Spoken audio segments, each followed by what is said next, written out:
Hi everybody! So today I am going to be just really doing a chatty vlog, I guess. I haven't talked to you guys, like just sat down and chatted, I guess, in a long time. I'm just going to talk to you guys about, firstly, a very frequently asked question, or there's actually a few questions that I get asked frequently regarding baby number 2 and TTC and all that stuff. I mean, my inbox is like really full of that question of baby number 2 the past 2 or 3 weeks. I'm not really sure, but it's been asked a lot. I don't know why, because I feel like it's still kind of early, but I'm gonna talk to you guys about it.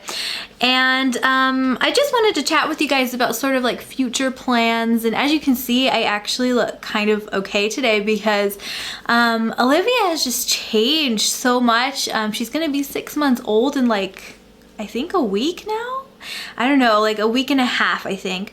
And oh, that's weird. It's weird to think, but yeah, she's gonna be 6 months really soon.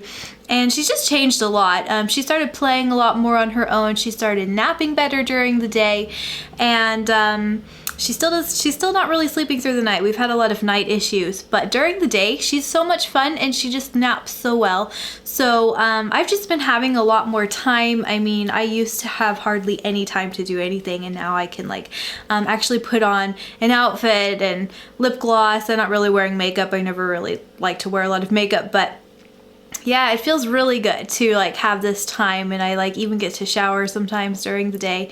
It's pretty awesome. So yeah, so anyway, moving on into the questions, I guess. So the first question that I get asked a lot in regards to TTC is, when do we plan on trying to conceive baby number 2?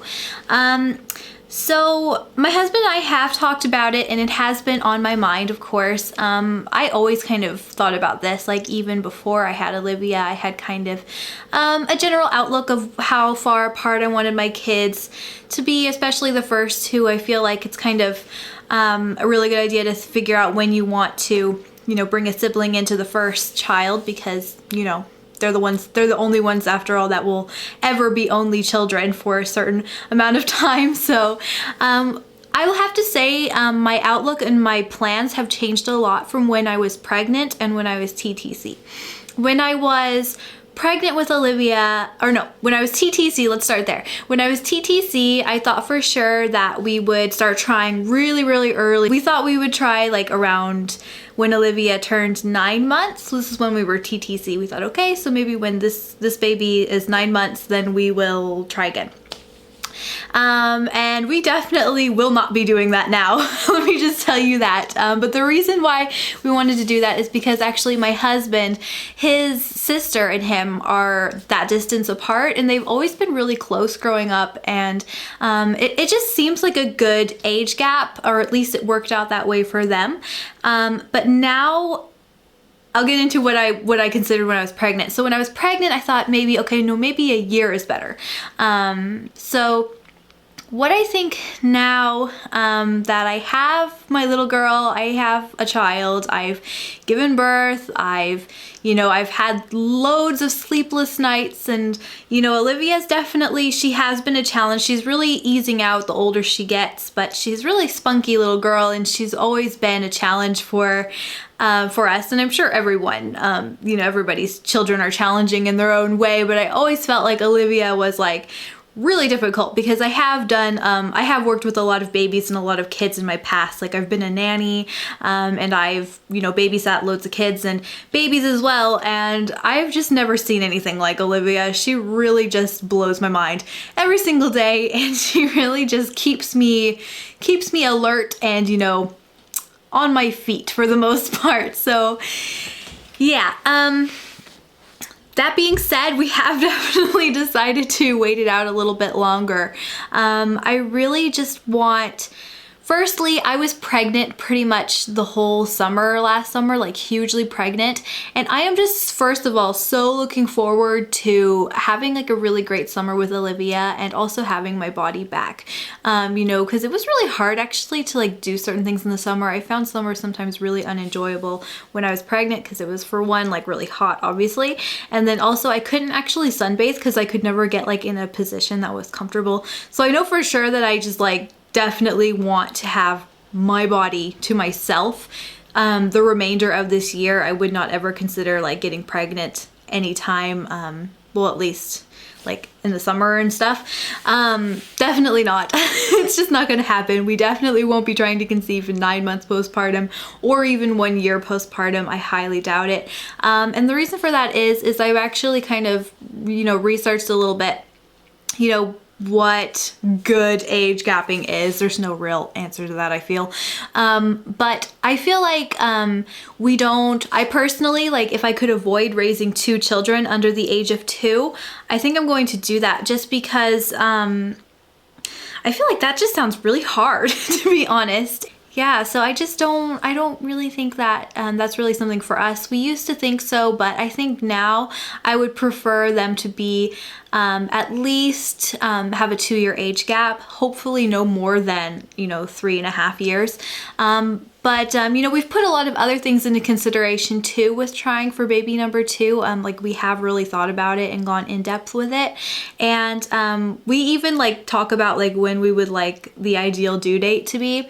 And I feel like the ideal age gap for us is around 2.5 years, and that actually ends up working out kind of perfectly, because that would be like a spring due date, and I would love to have a spring due date because I hated having an end of the summer due date. I mean, I think it's great for Olivia because, you know, her birthday is going to be in the summer and it's just the perfect time of the year for like a birthday. But for, you know, the postpartum period and for the end of the pregnancy, it wasn't so great. I'm gonna say, I mean, like, I loved my pregnancy. I had a great pregnancy. I had a great childbirth. It was all amazing and I can't wait to do it again. Don't get me wrong by saying I don't want to be pregnant again for this amount of time. I mean, I really did love it, but I do definitely feel like I need some time away from it. So yeah, but what we found with the due date with Olivia is she basically was born pretty much fall almost, you know, like she was born August 27th, and the first 3 months or so she was really, really difficult. We could not leave the house because she would pretty much freak out. She didn't like her carrier, she didn't like her stroller, she didn't like anything pretty much. So we could hardly ever do anything. Like we never went out, and like sometimes we would manage to like kind of sneak out a stroller ride in the nice weather, but hardly ever. So that was really depressing. Right around the time where we started being able to actually do things with her, winter came. All summer I was hugely pregnant and uncomfortable, so we didn't really do that much in the summer, and we didn't go on any holidays. And then in the fall she was too grumpy to take anywhere and even out for a stroller ride. And then when we were able to start doing things with her, it was winter. And still is winter, unfortunately. I can't wait for it to be over. I feel like this spring is gonna be so awesome because she's gonna be like so much fun to go take outside and stuff. But yeah, so we really didn't like the idea of that due date. But I feel like spring, like, you know, either late February, March, April, or May would be like the perfect due date, just because, you know, in the summer the baby would be at a good age to like go do things. So I would really love a spring due date. My husband agreed with me on that too. Of course, when the time comes, I mean, I don't know what's gonna happen. We may end up deciding to try when Olivia turns a year. None of this is set in stone. This is just kind of the way I feel about it right now. Same with my husband, he agrees with me on it too. I think an early summer due date would be good too, but you know, we really, really want a spring one. But I know that there's a good chance we're not gonna get exactly what we want. We're hoping for about a 2.5 year age gap between the kids, and we probably won't start trying to conceive for baby number 2 until Olivia is like 1.5 years or 1 year and 9 months. So that's what the plan is for now. And now another very frequently asked question is, how many kids do we want? I used to have like an exact number. Like when I was pregnant, I used to think, okay, I want 5 kids because we always wanted a big family. But now I just know that I want more than 2. Yeah, I think we definitely want more than 2 because we've always wanted kind of a larger family, and I feel like 3 or 4 is probably more like what we're looking at. But we're just gonna kind of go with the flow of things and, you know, go from there. And then also when it comes to TTC, is will I be doing TTC vlogs?